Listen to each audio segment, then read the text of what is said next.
Out of the 11 videos I posted last month, these are the 5 best. Get ready for the craziest moments yet.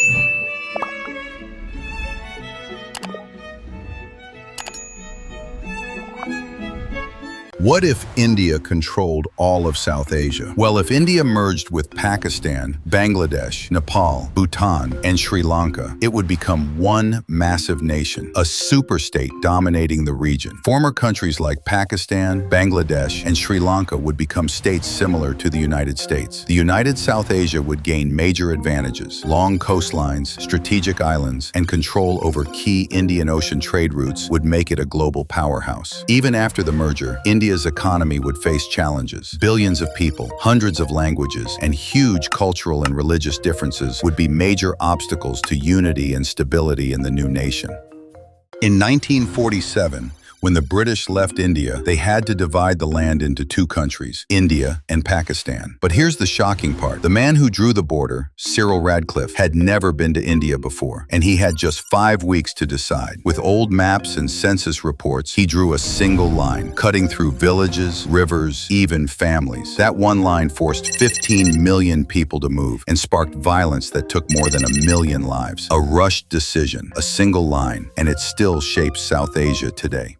What if Russia never sold Alaska to America? In 1867, the U.S. bought Alaska from Russia for just $7.2 million, less than 2 cents an acre. But what if Russia had kept it? First, Alaska is massive, about twice the size of Texas, and full of oil, gold, and gas. If Russia still owned it, they'd have even more control over the world's energy. Second, location. Alaska is right next to Canada and very close to Russia. In the Cold War, this would have been a huge advantage for Russia, putting them right near the U.S. mainland. But here's the problem. Ruling Alaska from Moscow would have been really hard. It's far away, freezing, and very different from the rest of Russia. So if Russia never sold Alaska, today's map and world politics could look completely different. These are the countries with no rivers. But first, let's talk about the country with the most rivers. That's Russia, the river capital of the world with over 100,000 rivers. And on the complete opposite side, it's Saudi Arabia, the largest country in the world with 0 natural rivers. Not a single one.